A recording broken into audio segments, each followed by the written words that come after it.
PIB నుంచి చాలా questions అయితే మనకు వస్తున్నాయి కాంపిటేటివ్ ఎగ్జామ్స్లో. రీసెంట్గా యూపీఎస్సీ సివిల్ సర్వీస్లో కానీ లేకపోతే వేరే షెడ్ పీసీస్లో కానీ పిఐబి అనేది మెయిన్ సోర్స్గా కనిపిస్తుంది. మోర్ దాన్ 50% ఆఫ్ క్వశ్చన్స్ మనకి ప్రెస్ ఇన్ఫర్మేషన్ బ్యూరో నుంచి వస్తున్నాయి. ఇక్కడ మెయిన్ ఛాలెంజ్ అందరూ ఫేస్ చేస్తుంది ఏంటంటే డైలీ ఒక 30 to 40 ఆర్టికల్స్ అయితే కనిపిస్తున్నాయి. సో దీంట్లో ఏది ఎగ్జామ్కి రిలవెంట్, ఏది ఎగ్జామినేషన్ పాయింట్ ఆఫ్ వ్యూలో చదవాల్సిన అవసరం ఉంది అనే క్లారిటీ అనేది మిస్ అవుతుంది. సో అందుకు మనం ఏం చేస్తున్నాం అంటే ఎగ్జామినేషన్ పాయింట్ ఆఫ్ వ్యూలో ప్రీవియస్ క్వశ్చన్స్ మొత్తం అనలైజ్ చేసి ఉన్నాం కాబట్టి, అండ్ ఆల్రెడీ లాస్ట్ 10 years నుంచి మనం చాలా సెలెక్షన్స్ ఇచ్చాం. సో ఈ ఎక్స్పీరియన్స్ అంతా జోడించి ఈ రుస్తుం సిరీస్ ద్వారా మీకు పిఐబి నోట్స్ అనేది మీకు డెలివరీ చేస్తున్నాను. ఇది ఒక ఫ్రీ ఇనిషియేటివ్.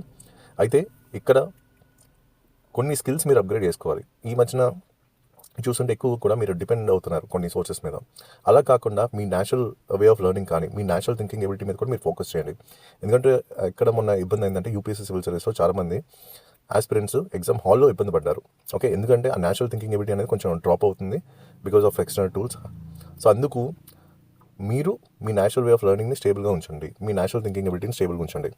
సో ఇక్కడంతా కూడా నేను ఎగ్జామినేషన్ పాయింట్ ఆఫ్ వ్యూలో కంటెంట్ అంతా నేను డీకోడ్ చేస్తాను. సో మీ టైం కూడా చాలా సేవ్ అవుతుంది. అయితే ఈరోజు మన August 1 చూసుకుంటే డెవలప్మెంట్ ప్రాజెక్ట్స్ ఎక్కువ లాంచ్ చేశారు మన ప్రైమ్ మినిస్టర్ గారు భోగాపురంలో. ఇది మనకి చాలా చాలా ఇంపార్టెంట్. ఎందుకంటే ఈరోజు గవర్నమెంట్ దేని మీద ఫోకస్ చేస్తుందో వాటి మీద మనకి ఆబ్జెక్టివ్ ప్యాటర్న్లో క్వశ్చన్స్ రావడానికి అవకాశం అయితే ఉంది.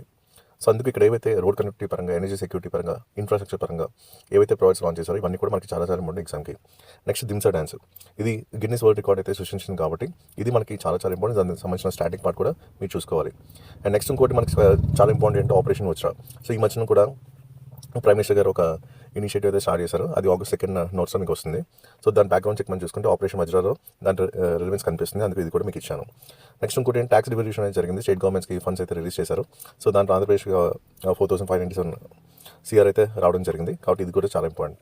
నెక్స్ట్ ఇంకోటి ఇంపార్టెంట్ అంటే హెల్త్ కేర్ పరంగా ప్రాజెక్ట్స్ అది.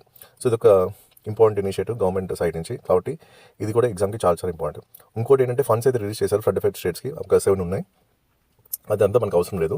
కాకపోతే ఇంతకుముందు మనకి కాంపిటేటివ్ ఎగ్జామ్స్లో ఎన్డీఆర్ఎఫ్ పరంగా చాలా క్వశ్చన్స్ అయితే ఉన్నాయి. సో ఈసారి మనకి స్టేట్ లెవెల్ ఎగ్జామ్స్లో ఎస్డీఆర్ఎఫ్ నుంచి కూడా క్వశ్చన్స్ రావడానికి అవకాశం ఉంది. అందుకే స్టాటిక్ పార్ట్ అంతా ఇచ్చారు. నెక్స్ట్ చాలా చాలా ఇంపార్టెంట్ థింగ్ అంటే సముద్ర మంథన్.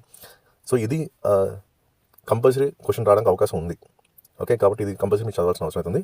ఈ నోట్స్ అంతా కూడా మన టెలిగ్రామ్ ఛానల్ నెక్స్ట్ IAS ఉంది, అక్కడ నుంచి మీరు డౌన్లోడ్ చేసుకోవచ్చు.